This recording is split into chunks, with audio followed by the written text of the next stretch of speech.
E aí, já pensou em ganhar muito dinheiro com um canal de corte igual esse daqui que você tá assistindo? No primeiro link da descrição temos um aulão para você que quer começar um canal de cortes e faturar muito aqui na internet. Também teremos planilhas que irão te ajudar na hora de organizar a produção do seu canal. Tá esperando o quê? O que a gente não sabe ainda sobre os buracos negros, assim, que seria interessante? O que você acha que é pra você, assim, o que te encanta mais ainda?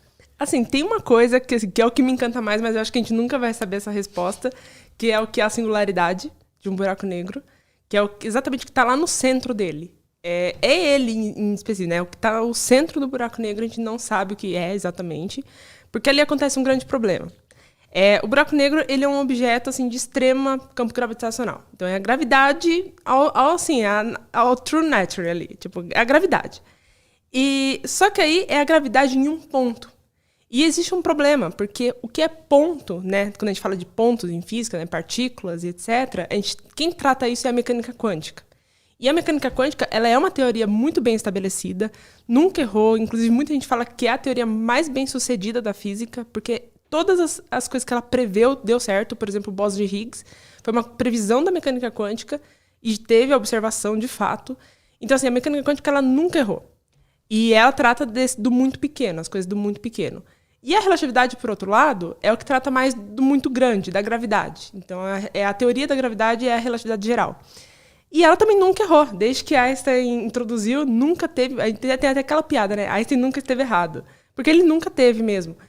Só que Na época, desculpa te interromper, na época ele não conseguia observar isso, era só contas. Era só conta. Ele gostava muito, assim, de ter testes mentais. Então, ele ficava pensando muito sobre as coisas. Inclusive, a relatividade geral veio porque ele estava estudando a física de Newton, né, sobre a lei da gravitação universal e tal. E ele começou a ponderar sobre a questão de um homem. Ele até escreve isso numa carta, né? Ele fala que o pensamento mais feliz da vida dele foi quando ele estava sentado ponderando sobre um homem num telhado e se esse homem caísse do telhado. E aí, para o homem, ele estaria parado e o chão que ia vir em direção ao homem. Só que quem olhasse de fora é o homem que está caindo, não o chão que está indo. E isso incomodava muito Einstein. Porque como que no mesmo referencial, assim, tipo, referenciais diferentes, a gente pode ver de forma diferente. E como que um é a aceleração, né? Porque para o cara ali é o chão que está vindo em direção a ele. Só que para a gente olhando de fora é a gravidade que está agindo. Então como que a aceleração e a gravidade é a mesma coisa?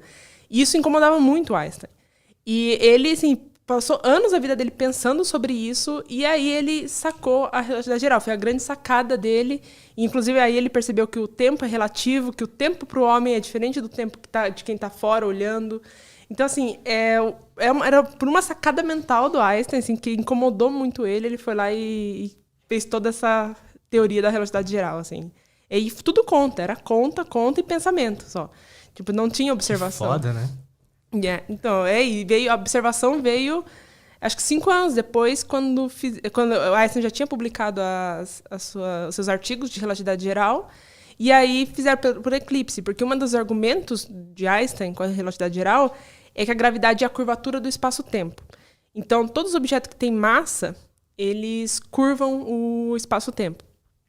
E aí, o Sol, como tem massa, ele está curvando o espaço-tempo, e é por isso que os planetas estão orbitando. Só que, além disso, tudo que estiver atrás, por exemplo, um fóton que está vindo e passando perto do Sol, ele também é curvado pelo espaço-tempo. Então, isso foi o que o Einstein concluiu. E aí, o que eles fizeram? Então, beleza, vamos esperar um eclipse, a gente tem a estrela. Vamos ver a posição dessa estrela durante o eclipse e em posições diferentes na Terra e depois do eclipse. E aí, fizeram os cálculos, inclusive o Brasil fez parte, porque foi lá o eclipse de Sobral. Né, parte do pessoal, né, dos pesquisadores estavam aqui no Brasil, e aí eles perceberam que, de fato, o Sol curva o espaço-tempo, e aí essa foi uma das primeiras observações da que a teoria de Einstein estava certa. Então, assim, veio 5 anos depois, e assim, desde então nunca errou. Ela passou por inúmeros testes desde então, e assim, nunca teve erro. E aí existe esse problema, porque se essa nunca teve erro e a outra também nunca teve erro, as duas explicam muito bem a parte que elas dominam. Só que elas não se conversam muito bem. A relatividade não aceita a mecânica quântica muito bem, a mecânica quântica não aceita a gravidade. Você não consegue juntar as duas. Só que as duas dão certo. Só que as duas dão certo. Então elas têm que conversar, de alguma forma. E aí tem uma coisa no mundo, né, 2 coisas, na verdade, no universo, que a gente sabe que elas têm que conversar, só que a gente não sabe como. Que é a singularidade dos buracos negros e a singularidade que deu origem ao universo, o Big Bang.